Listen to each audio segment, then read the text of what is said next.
Welcome back to Living Local. Nuclear energy has a bad rap, but there's a new way of energy that makes it safer and more efficient. And joining us now in this via Zoom in this segment sponsored by HK Foundation is Jiang Yu, and President and Founder of Nano Nuclear Energy, and James Walker, CEO of Nano Nuclear Energy. Hey, how are you, fellas?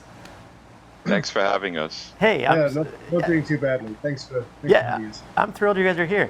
So let's talk about Nano Nuclear Energy and what makes it so unique.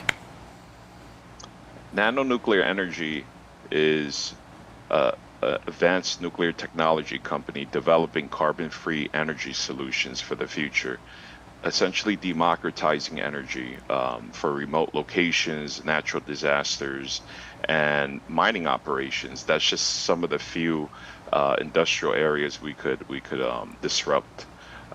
We put together a stellar world-class engineering team. I was able to recruit a rock star CEO, James Walker, as well. He could go on. James, maybe you could say something. Sure. So just a bit of more background about the company, but it didn't actually start with the intention of being nuclear. We really did an analysis of the energy markets, and everything was considered, from solar to wind, geothermal, to big nuclear to small nuclear.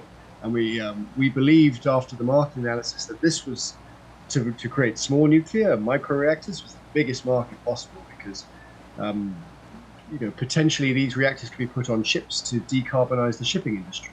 You could put these at mine sites to decarbonize the mining industry.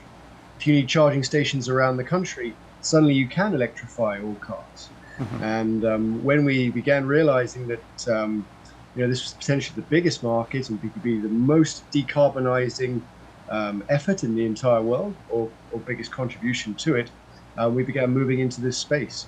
And so, as Jay said, we brought in, we believe, the world's best scientists, and we gave them the MO to construct something small, compact, could be moved in a shipping container anywhere in the world through conventional transportation infrastructure, trucks, trains, ships, anywhere. Yeah, and so what made you decide to create this technology? I'm always fascinated by how things begin. So let's talk about that and how long you guys have been working on this. Yeah, we've been working on this for 2 years. I came, like James said, we didn't know we were heading this way, creating this technology. We just knew we wanted to get into the small nuclear space. Mm-hmm.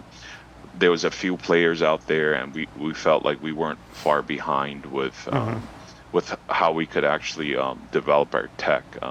We're able to recruit, like James said, what we think is the best technical team in the world, and with the core technology and the foundation, having these scientists back it and do all the R&D, we felt very confident being able to raise capital, and also, traveling the world and telling our story. Yeah, and you kind of touched on some of the things that you guys could do with this, but what are some of the benefits of implementing a nuclear energy source like this? So one of the big benefits here is that because this technology has not been done before, this nuclear on this scale, it enables you to essentially create a nuclear battery. So where you see diesel generators, this is, that's the market we can compete with. And if you think how widely those are used, that's how widely these nuclear reactors can be used. But actually more so, because say, for instance, we mentioned mining sites. Tens of thousands of mining sites operate predominantly on diesel because they are remote. You can't get power to most of these locations. And even if you were to install wind farms or solar farms there, which would need to be pretty substantial and enormous and very expensive, they still don't have the capacity factor, so the consistency of power that you would need to power those sort of operations. Whereas now that's suddenly possible. So any remote industrial project, any military base could use this technology and power itself incredibly efficiently for a couple decades. Yeah. So it really will revolutionize how the energy industry works. And we have examples of how small nuclear has benefited, say, the US Navy. They've moved enormous aircraft carriers and submarines around the world for decades without incidents, without any carbon emissions whatsoever. There's no reason why our designs can't be adapted in the future to move shipping containers and Yeah. shipping vessels. And so you could decarbonize that. Tech centers, when they're remotely located, use an enormous amount of energy. And they have an enormous amount of diesel backup to power these things. That can all be decarbonized too. As we electrify vehicles, one of the big problems is taking them long distances, because if you're going through, the desert, Nevada, Middle America, anywhere like that, you need to be able to charge your vehicle if you're going cross country.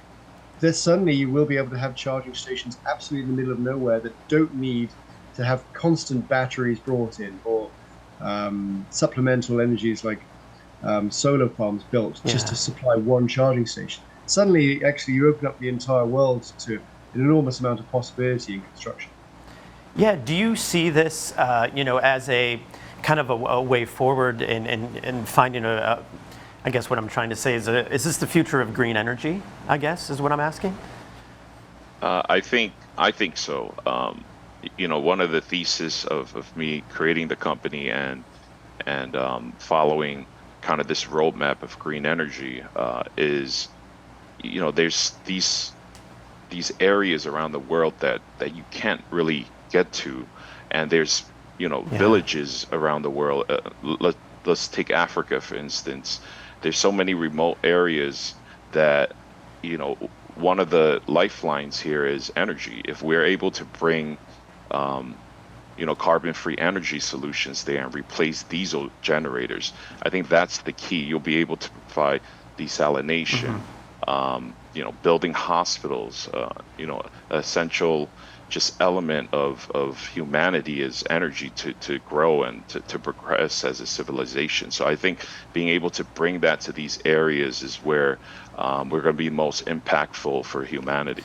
Yeah, and we're kind of out of time here, guys, but I love talking with you. It was fascinating to hear about this, and I hope you guys have the best of luck with everything you're developing. So thanks for chatting with us today.